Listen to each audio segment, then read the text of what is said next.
तो this is how a narcissistic system works in the family. पूरी family अगर आप देखेंगे, अगर आप एज अ चाइल्ड हैं ऑफ अ नार्सिसिस्टिक पेरेंट, आप फॉर एग्जांपल, तो आप पूरे एंड तक देखेंगे जो बहुत लंबी journey, when you are older, when you are married, when you have a life of your own, तो भी आप देखेंगे कि क्या आपका परिवार कर दिया है एक नार्सिसिस्टिक पेरेंट ने, करोड कर दिया है रिलेशनशिप्स को।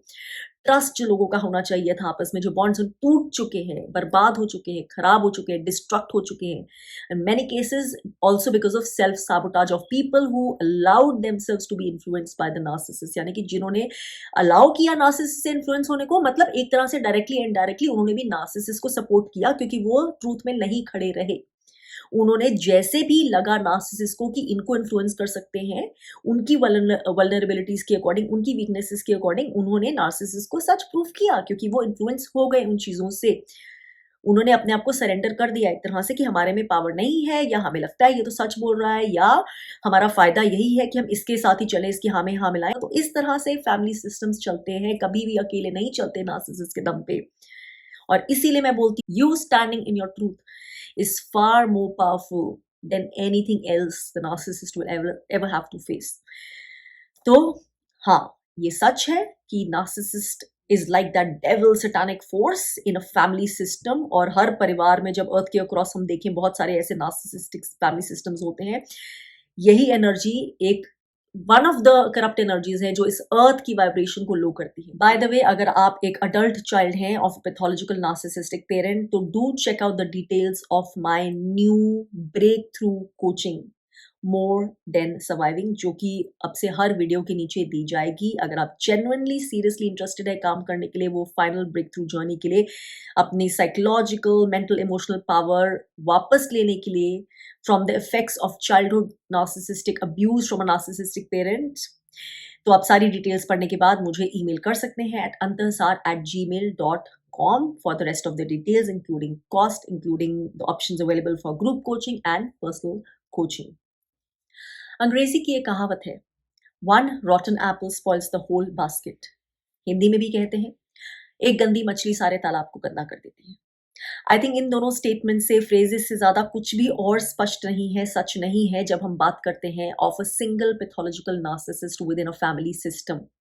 और मैं बात कर रही हूँ वो जिन्हें एक्चुअली नार्सिसिस्टिक डिसऑर्डर होता है, नार्सिसिस्टिक पर्सनालिटी डिसऑर्डर, जो कि एक क्लिनिकल कंडीशन है, चाहे वो डायग्नोस्ड हो या अनडायग्नोस्ड हो। और ये वही लोग जान सकते हैं जो उस नार्सिसिस्ट के आसपास क्लोजली रहे हैं सालों तक। बाहर वालों को ये चीज़ नहीं समझ आती, और इसलिए मुझे ये बोलने का मन भी करता है ऑफन उन लोगों को जो बोलते हैं कि हम सबको बताने की कोशिश करते हैं कि हमारे परिवार में हमारा सिबलिंग या हमारा पेरेंट ऐसा है, लेकिन कोई यकीन नहीं करता। मेरा मन होता है बोलने का कि वो जो यकीन नहीं करते हैं ना, या जो प्रिटेंडर्स हैं,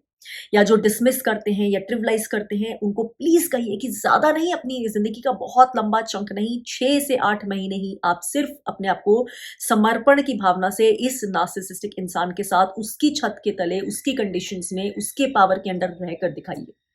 आपको जो ना समझ आ जाए चीज़ों की, आपका जो नज़रिया ना चेंज हो जाए। वैसे नहीं फॉर्मल सोशल सेटिंग्स में जहाँ पर नार्सिसिस्ट आपको बेट कर रहा है, आपको बेस्ट चेहरा अपना दिखा रहा है, ट्रेलर वर्जन दिखा रहा है जो पूरी ज़िंदगी दिखाता रहता है। खासकर अगर आप इंट्यूटिवली इतने ब्लाइंड हैं, इतने ज़्यादा अनअवेयर हैं, इतने ज़्यादा आप डिस्कनेक्टेड हैं फ्रॉम द ट्रूथ कि आपको चीज़ें जो बियॉन्ड दिखाई जा रही है उसके बियॉन्ड परखने की क्षमता, शक्ति बिल्कुल आपके अंदर नील के बराबर है, तो नहीं। आप प्लीज़ साथ में जाकर रहिए, तभी आपको पता चलेगा सच क्या है। और मैं ऐसे होप करती हूँ कि जो लोग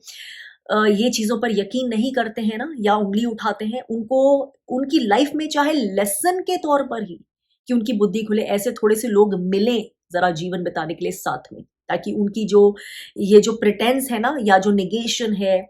या जो बंद बुद्धि है, बंद आंखें हैं, वो अच्छे से खुल जाए और फिर कभी बंद नहीं हो। आंख चुराने से, आंख छुपाने से, आंखें मूंद लेने से सच्चाई जो है, चाहे वो कड़वी ही हो, चेंज नहीं होती। Well, coming back to the family system, ये बिल्कुल सही है कि एक नार्सिसिस्टिक इंसान जो पैथोलॉजिकल नार्सिसिस्ट है, जिसके अंदर वो डिसऑर्डर है, वो काफी है दीमक की तरह लगने के लिए पूरे परिवार के ऊपर। यानी कि इस परिवार में peace, joy, happiness, abundance, wholeness, harmony, balance, groundedness, ये वाली चीजें आने का स्कोप है ही नहीं। अगर है तो कोई और थोड़े ढंग के जने हों जिनकी शायद जो एनर्जी है वो कुछ बैलेंस करती हो, लेकिन बहुत, ये भी बहुत कम समय तक। जब तक वो इंसान दूसरा साइड में जो है वो इतना पावरफुल लाइट फील्ड नहीं है, और अगर ऐसा है तो बहुत हद तक वो इंसान अपने आप को अलग ही कर लेगा, वो फिर ऐसे सिस्टम में रह ही नहीं पाएगा। सो ऐसा होता है नार्सिसिस्टिक फैमिली सिस्टम्स में कि जबकि ये स्टेटमेंट सही है कि एक नार्सिसिस्ट काफ़ी होता है वो गंदी मछली की तरह या वो दीमक की तरह डगले के लिए जो सारी खुशियों को खा जाता है, जो कुछ भी जो अच्छी चीज़ है, जो रोशनी से आती है ना, वो पनपने ही नहीं देता, नकारात्मक शक्तियों को परिवार में फैलने में जो ये है एक नार्सिसिस्टिक जो एक डीमन डेविल एनर्जी होती है, सैटानिक एनर्जी होती है, ये एक एनर्जी पर्याप्त होती है। ये बात सही है, लेकिन इसके ऊपर जो मैं बड़ी चीज़ बताना चाहती हूँ वो ये है कि अपने आप से ऐसा नहीं होता है। अगर कितना भी पावरफुल हो ये डार्क फोर्स जो एक नार्सिसिस्ट के रूप में सामने आता है, obviously it's because of a spiritual need कि उस फैमिली में वो लेसन्स क्यों चल रहे हैं। वो इसलिए पावरफुल हो पाता है, या वो ये काम जो करने आया है डार्कनेस का, वो इसलिए कर पाता है क्योंकि वो फैमिली सिस्टम मेजरली अनहील्ड है। उसमें बहुत सारे और लोग हैं जो मेजरली अनहील्ड हैं। या तो वो खुद भी डिसफंक्शनल है, इनऑथेंटिक है, फेक है, टॉक्सिक है, ईदर बिकॉज़ वो अपनी पावर देते किसी और को दे देते हैं, गलत चीज़ को अपने लिए खड़े नहीं होते, या फिर वो भी उसी गेम में इन्वॉल्व्ड होते हैं, उसके बेनिफिट्स लेते हैं। नार्सिसिस्ट की जय-जयकार करके वो उसको चलने देते हैं क्योंकि उनके भी जो टॉक्सिसिटी के, उनके जो डार्क अनहील्ड सेल्फ की ज़रूरत है, वो भी ये पावर गेम बना रहे उससे पूरी होती है कि उनकी जो डिपेंडेंस है वो नार्सिसिस्ट पे रहे, उनको जो भी लगता है बेनिफिट्स मिल रहे हैं। और ये भी बता दूँ बेनिफिट्स कभी नहीं मिलते हैं नार्सिसिस्ट से, नार्सिसिस्ट किसी का नहीं होता, वो अपने खुद का नहीं है। नार्सिसिस्ट किसी का नहीं होता, इन द रियल सेंस वो खुद का भी नहीं होता। तो अगर आप सोच रहे हैं कि आपको नार्सिसिस्ट की गुड बुक्स में रहने से कोई रिवॉर्ड मिल रहा है, कोई मटेरियल, नॉन मटेरियल कुछ भी आपको बेनिफिट मिलेगा, या आप गुड बुक्स में रहेंगे, या आपका झंडा लहराया जाएगा, या आपको पूरी ज़िंदगी जो है उससे आप फ्री रहेंगे तनाव से, स्ट्रेस से, he will have your back, आप अपने आप के लिए मेजर इल्यूजन क्रिएट कर रहे हैं, आप डिल्यूजनल हैं, आप अपने पैर पे कुल्हाड़ी मार रहे हैं। अनफॉर्चुनेटली इस तरह के डिल्यूजनल लोग जो टॉक्सिक फैमिली सिस्टम्स होते हैं, डिस्फंक्शनल फैमिली सिस्टम्स होते हैं, वहां पर भरे होते हैं, और इसीलिए ये लोग काम करते हैं नार्सिसिस्ट को आगे बढ़ाने का, क्योंकि नार्सिसिस्ट अपने आप में पनप ही नहीं सकता, वो अपना एजेंडा आगे चला ही नहीं सकता है अनलेस एंड अनटिल उसको एक सपोर्टिव कंड्यूसिव हेल्पफुल एनवायरनमेंट नहीं मिले। जब तक उसे ऐसा एनवायरनमेंट नहीं मिल रहा, और ये एनवायरनमेंट ये फैमिलीज प्रोवाइड कर पाती हैं, इतने सारे ताने बाने जो जुड़े होते हैं, क्योंकि ऑब्वियसली नार्सिसिस्ट आइसोलेशन में तो जाके रह नहीं रहा जब तक उसकी और कोई ऑप्शन ही नहीं है उसके पास, अनलेस आइसोलेट करने के अलावा सबने छोड़ दिया, या कोई और जिंदगी की वो जैसे age towards end of the age अब कोई साथ में सपोर्ट सिस्टम नहीं है। अनलेस एंड अनटिल ऐसा हो, नार्सिसिस्ट का तो support structure within a family system ही है, क्योंकि उसको वो सारी चीजें जिसके लिए हम एक फैमिली पे डिपेंडेंट होते हैं, उसके अलावा उसकी सारी specific narcissistic supply, narcissistic fuel किससे पूरा होगा? आप सभी से तो पूरा होगा जो ताने बाने हैं, माँ बाप, भाई बहन, अंकल आंट्स, नीसेस नेव्यूज, इन सब से ही पूरा होता है। तो ये फैमिली सिस्टम में नार्सिसिस्ट चल ही नहीं सकता आगे अगर ये फैमिली सिस्टम ही इतना ब्लाइंडेड नहीं हो, या इतना अनहील्ड नहीं हो, इतना डिसफंक्शनल नहीं हो। फॉर एग्जाम्पल, एक नार्सिसिस्ट जो इंसान है वो अच्छे से जानता है लोगों की कमियां क्या हैं, मतलब क्या चीज़ों से उन्हें बेट किया जा सकता है, उनके वीक स्पॉट्स क्या हैं, उनकी वल्नरेबिलिटीज क्या है, उनकी कोडिपेंडेंसीज क्या है, कौन इंसान कितना सच में खड़ा है, कौन इंसान कितना ट्रूथ के साथ अलाइंड है, कितना अपना ऑथेंटिक वर्जन है। नार्सिसिस्ट से ज्यादा किसी को भली भांति और नहीं पता होता है ये चीज। तो इसलिए नार्सिसिस्ट जो इंसान ट्रूथ में होता है, ऑथेंटिक होता है, चाहे उसके कंट्रोल में हो, फिर भी नार्सिसिस्ट को अच्छे से पता होता है कि this person will be difficult to manipulate. उस इंसान को नार्सिसिस्ट डायरेक्टली मैनिपुलेट नहीं करता है, मतलब एक पूरा कोशिश तो होती है, लेकिन डायरेक्टली उसको पता है इनडायरेक्टली वो वेज में, जहां पे वो अगर बच्चा है, जैसे for example in my case when I had a narcissistic, I was living with a narcissistic father, बहुत सारी चीजें जहां पर आपकी डिपेंडेंस है वहां पे वो पेरेंट जो है पूरा फायदा उठाता है आपको हैंगिंग ऑन रखने का, वो डिसीजंस नहीं लेने का जिन पे आप डिपेंडेंट हैं, अपनी पावर टैक्टिक्स दिखाने का कि आप लटके रहें, आप टंगे रहें, आप डिपेंडेंट रहें, आप ऐसी सिचुएशन में रहें कि आप हेल्पलेस फील करें, डिसएम्पावर्ड फील करें, और उसको ये बात पता हो। लेकिन वो डायरेक्टली आपको डायरेक्टली मैनिपुलेट करने की कोशिश नहीं करेगा, और ये चीज मैंने अपने खुद के साथ देखी है, because I have been the different the chosen one or the ancestral path breaker of my family। इसलिए उन लोगों से मैं डिफरेंट हमेशा रही हूँ जिन लोगों ने भी नार्सिसिस्ट की मार मेरे परिवार में सही है, लेकिन जो अपने ट्रूथ में भी खुद खड़े नहीं है, इसलिए उन्होंने और मार सही है, इसलिए वो इनेबलर्स बन गए हैं खुद, इसलिए वो फ्लाइंग मंकीज बन गए हैं, इसलिए वो या तो विक्टिम मोड में ही रहे हैं सारी जिंदगी। तो बहुत डिफरेंस होता है। तो ये चीज मैं दोनों के लिए बोल रही हूँ। जो आप में से लगता है कि आप हमेशा अलग पाथ में रहे हैं, आप ऑथेंटिक, आप कितने भी डिफिकल्ट सर्कमस्टांसेस में हो, लेकिन आप हमेशा अलग चले हैं, आप चोजन वन हैं, आप पाथ ब्रेक करने आए हैं, आप कभी भी उस पाथ से अग्री करके उसको एक्सेप्ट करके नहीं चले, आप हमेशा डिफरेंट हुए हैं अपनी फैमिली से, या फिर आप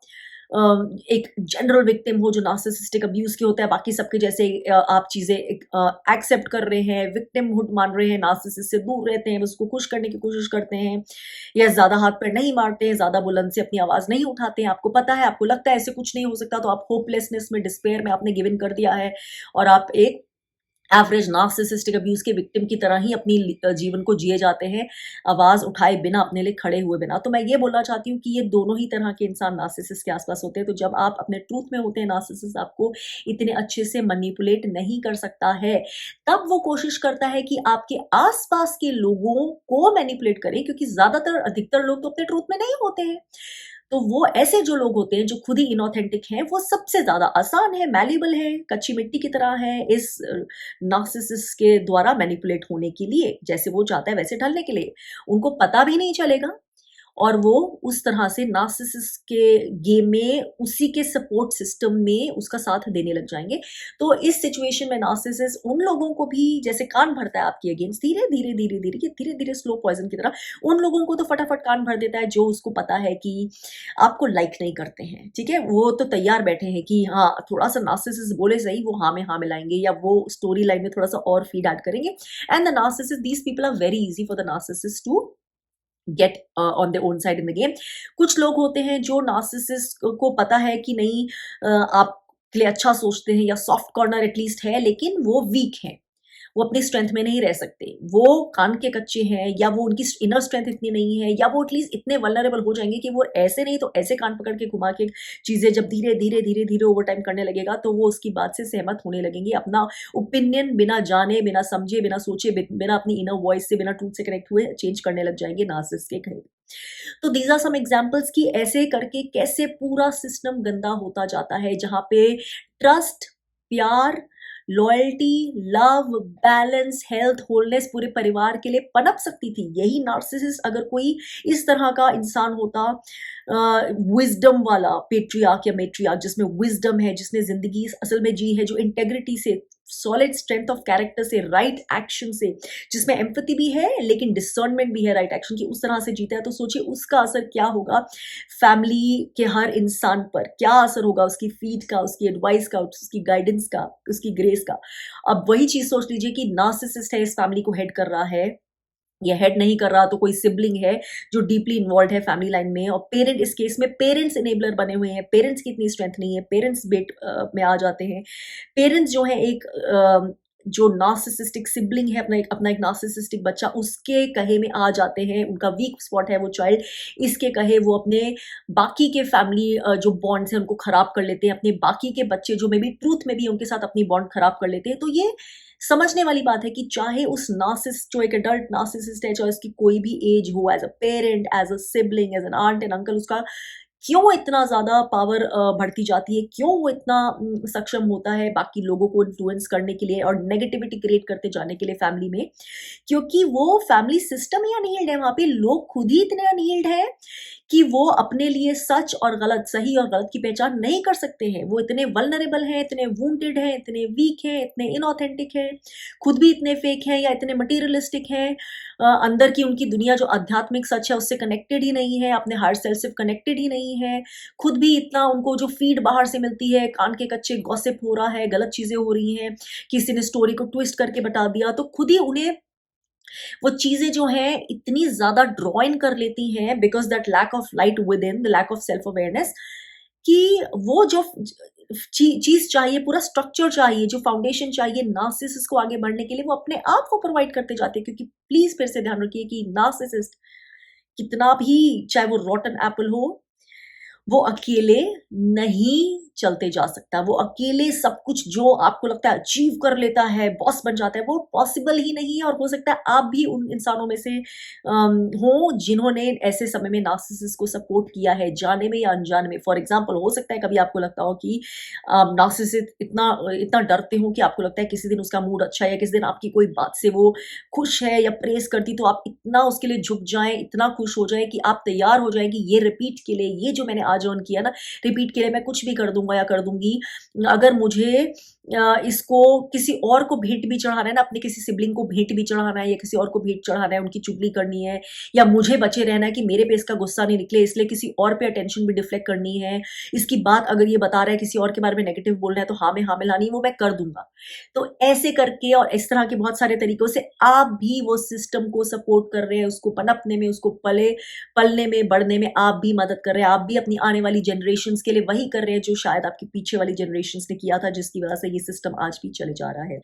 तो इससे पहले कि आप में से कोई रोए कि आपका फैमिली सिस्टम क्या हो सकता था, क्या पॉसिबल था, लेकिन क्या हुआ, क्या हो गया, ये ज़रूर पूछेगा कि क्या आप उस साइड में थे जिसने इस सिस्टम को, वो नार्सिसिस्ट को पनपने में मदद की थी, शय दी थी, चाहे फिर सिर्फ इसी तरह दी हो कि भले ही आप एक्टिवली फ्लाइंग मंकी नहीं बने हो, चाहे फिर इसीलिए कि आपने विक्टिमहुड पूरा एक्सेप्ट किया हो, इंस्टेड ऑफ सेइंग कि चाहे आखिरी दम तक मुझे इस ट्रूथ में रहना हो, मैं ट्रूथ में खड़े होऊंगा, मैं इस चीज को कभी सपोर्ट और हेल्प नहीं करूंगा। लेकिन आपने ऐसा करने की बजाय आपने पूरा गिव इन कर दिया था, अपनी आवाज बुलंद से उठाने के बजाय दबा दी थी, खुद को दबा दिया था, खुद को स्टाइफल कर दिया था, जैसा है वैसा एक्सेप्ट करके छोड़ दिया था। या फिर आप उन लोगों में से थे जिसने, जैसे मैंने कहा, नहीं, ट्रूथ पे चलने का, अपनी रिस्पॉन्सिबिलिटी आपकी अपने लिए है, दूसरों के लिए नहीं, अपनी तरफ से आपने अपनी रिस्पॉन्सिबिलिटी पूरी निभाई थी। और अगर ऐसे निभाई होगी तो मोस्ट लाइकली है आपको उसका कुछ ना कुछ अच्छा परिणाम आपको मिलेगा ही मिलेगा। फिर वो फैमिली सिस्टम का चाहे जो भी होता है, आप अकेले बचा नहीं सकते, उसको चेंज नहीं कर सकते। अगर इतनी टॉक्सिसिटी है उसमें, इतने सारे डिस्फंक्शनल फैमिली मेंबर्स और एलिमेंट्स हैं जिनके बलबूते पर ये सिस्टम आगे चल पाता है, लेकिन आपकी कॉन्शियंस, आपकी सोल क्लियर होगी और आपके सर्कमस्टांसेस में जो हेल्प आएगी, जो सपोर्ट आएगा, वो आपके लिए पर्याप्त होगी कि आप अपनी लाइफ को अलग से बना पाए।